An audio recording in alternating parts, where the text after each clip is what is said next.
అందరికీ వందనాలండి. ఈ దినం మనం కీర్తన గ్రంథము 21వ అధ్యాయం మనం ధ్యానం చేసుకుందాం. ఇక్కడ ఈ కీర్తనలో మరి మనము ఎలా రాయబడింది అన్నది మనము గనక గమనించినట్లయితే ఇక్కడ దావీదు తన గురించి తానే రాసుకుంటున్నాడు. రాజు అని సంబోధించుకొని రాజుకి నువ్వు ఇలా చేస్తావు, రాజుకి నువ్వు ఈ విధంగా కాపాడతావు, రాజుకి నువ్వు ఇలాంటి మేలు చేస్తావు అని చెప్పి దావీదు తన గురించి తానే రాసుకుంటున్నాడు. కానీ తనకు జరిగినట్టుగా కాకుండా రాజుకు జరిగినట్టుగా, అంటే మనకి ఇంగ్లీష్ లో సెకండ్ పర్సన్ లా అంటారు చూసారు, అలాగా ఏంటంటే మరి దేవుడు తనకి ఏం చేస్తున్నాడు, ఎలా చేస్తాడు, ఎలా రక్షిస్తాడు, ఎలాగ ఆశీర్వదిస్తాడు అన్నది దావీదు ఇక్కడ ఈ కీర్తనలో తెలియచేస్తున్నాడు. యెహోవా రాజు నీ బలము బట్టి సంతోషించుచున్నాడు, నీ రక్షణను బట్టి అతడు ఎంతో హర్షించుచున్నాడు. రాజు నీ బలమును బట్టి సంతోషిస్తున్నాడు అన్నాడు. రాజు బలమును బట్టి సంతోషించడం అంటే ఏమిటి అంటే, దేవుడు ఎలాంటి బలమైన కార్యములు చేస్తాడు, దేవుడు మనల్ని ఎంత మాత్రము కూడా బలహీనులుగానో లేకపోతే శత్రువు ఏదన్నా సరే వచ్చి చేయగలిగే స్థితిలోనో మరి ఎంత మాత్రము మనం ఉంచడు గాని తన బలమును బట్టి మనకి కలుగు చేయు రక్షణను బట్టి మరి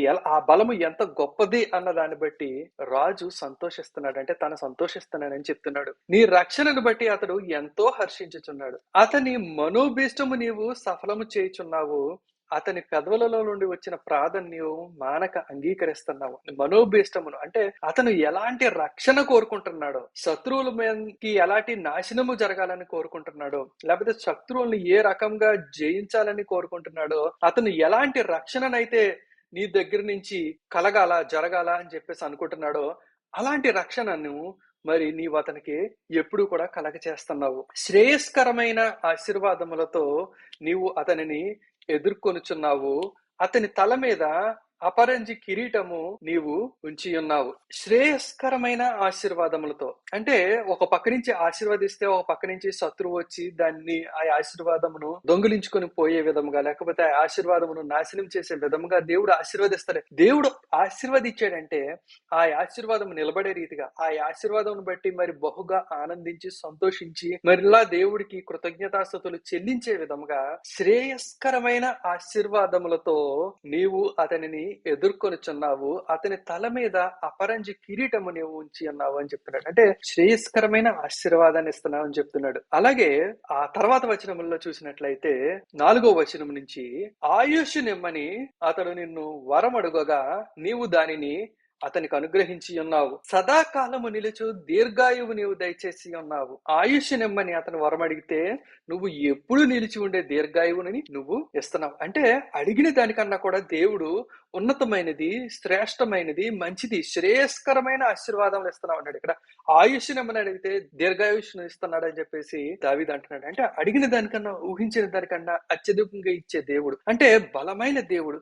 అంటే ఆ బలమును బట్టి, దేవుడు ఇచ్చే ఆ రక్షణను బట్టి మరి దావీదు ఇక్కడ సంతోషిస్తున్నాడు, హర్షిస్తున్నాడు అని చెప్పేసి మరి మొదటి వచనంలో చెప్పినట్టుగా మనం చూసాం. 5వ వచనంలో చూసినట్లయితే నీ రక్షణ వలన అతనికి గొప్ప మహిమ కలిగెను, గౌరవ ప్రభావములను నీవు అతనికి ధరింపచేసి ఉన్నావు.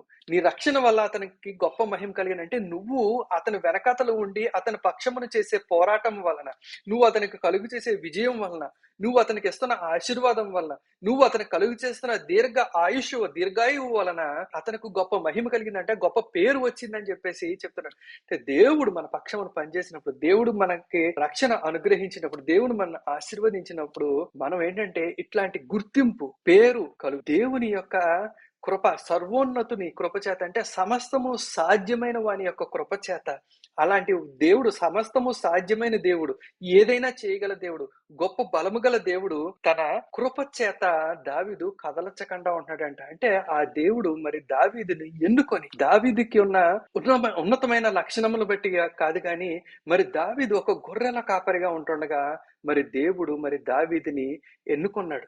ఎందుకనంటే మరి తన హృదయము దేవుడిని ఎప్పుడు కూడా స్తుతించేదిగా, గణపరిచేదిగా, మహిమపరిచేదిగా, దేవుని యొక్క క్రియలను బట్టి అతను ఎప్పుడు సంతోషించుచు, ఆనందించుచు, పాడుచూ ఉండేవాడు కనుక దావీదుని దేవుడు తను రాజుగా ఎన్నుకొని తన తన తన అంతకు ముందు యుద్ధము చేయనప్పటికీ, అంతకుముందు ఎన్నడూ పరిపాలనలో లేనప్పటికీ, అంతకుముందు ఎన్నప్పుడు ఏ ప్రజలను శాసించినప్పటికీ మరి ఒక ఉన్నతమైన స్థానంలో పెట్టాడు. కారణం ఏమిటంటే ఇక్కడ దావీదుకి ఉన్నది అర్హత కాదు కానీ అతడు అనర్హుడైనప్పటికీ తనకు ఉన్న తన హృదయానుసారతను బట్టి, అంటే దావీదు దేవుని యొక్క హృదయానుసారుడని రాయబడింది. దానిని బట్టి దావీదుని మరి దేవుడు రాజుని చేశాడు. రాజుని చేసి అందరికీ ఆశీర్వాద కారణంగా ఉంచాడని చెప్తున్నాడు. అందుకొరకు కృపనిచ్చానని చెప్తున్నాడు. అంటే దేవుడు తోడుగా ఉన్నాడు, దేవుడు సహాయంగా ఉన్నాడు. ఎక్కడ దావీదు లోపిస్తున్నాడో అక్కడ దేవుడు ఆదుకుంటున్నాడు. ఎక్కడ దావీదు బలహీనంగా ఉన్నాడో అక్కడ దేవుడు బలముగా ఉంటున్నాడు.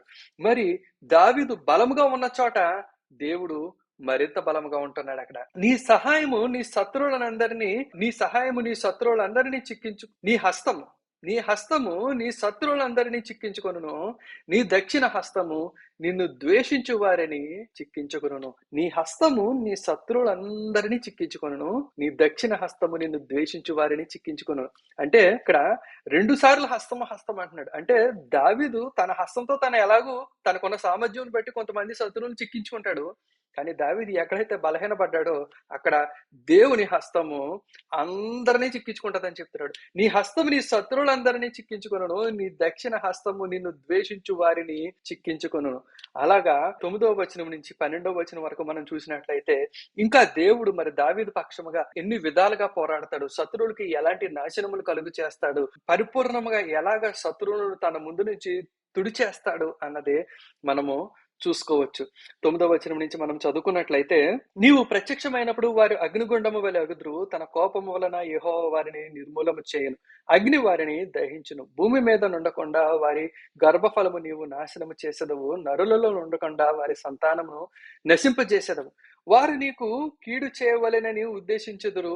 పాపము పన్నిరి కానీ దానిని కొనసాగింపలేకపోయిరి. అంటే ఏ ఆలోచనలు కూడా శత్రువు పన్నాగము ఏ ఆలోచన కూడా నెరవేర్చనివ్వట్లేదు దావీదుకు వ్యతిరేకంగా. నీవు వారిని వెనుకకు త్రిప్పివేసెదవు. నీ వింటి నారులను బిగించి వారిని ముఖం మీద కొట్టుదవు. ఈ రకంగా దేవుడు మరి వారి పన్నాగాలను నాశనం చేస్తూ వారిని వెనుక తిప్పుతూ వారికి ఎప్పుడు కూడా అపజయము కలుగు చేస్తూ ఎప్పుడు కూడా నాశనము కలుగు చేస్తూ మరి శత్రువుల్ని ఎంత మాత్రము కూడా దావీదుకి ఎదురుపడి నిలవకుండా మరి వారిని నాశనం చేస్తున్నాడు. దీని అంతటికి కారణం ఏమిటంటే దేవుడి సపోర్ట్, దేవుడి యొక్క బలము దావీదు పక్షంగా పనిచేయడానికి గల కారణం ఏమిటంటే మనం 13వ వచనంలో చూసినట్లయితే, యెహోవా నీ బలమును బట్టి నిన్ను హెచ్చించుకొనుము, మేము గానము చేయొచ్చు నీ పరాక్రమమును కీర్తించదము. అంటే మేము నిన్ను కీర్తిస్తుండగా, మేము నిన్ను స్తుతిస్తుండగా, మేము నిన్ను మహిమపరుచుతుండగా నీ బలమును అంతకంతకు హెచ్చించుకో. లేకపోతే హెచ్చించుకుంటున్నాడు దేవుడు. దావీదుకి అత్యధికమైన సహాయం కలుగ చేస్తున్నాడు, ఆశీర్వాద కారణంగా ఉంచుతున్నాడు, దీర్ఘాయువునిస్తున్నాడు. అనేక మందికి ఆశీర్వాద కారణంగా మరి దేవుడు దావీదుని ఉంచుతున్నాడు. ఇది ఏది కూడా యుద్ధం లేకుండా, పోరాటం లేకుండా జరిగేది కాదు.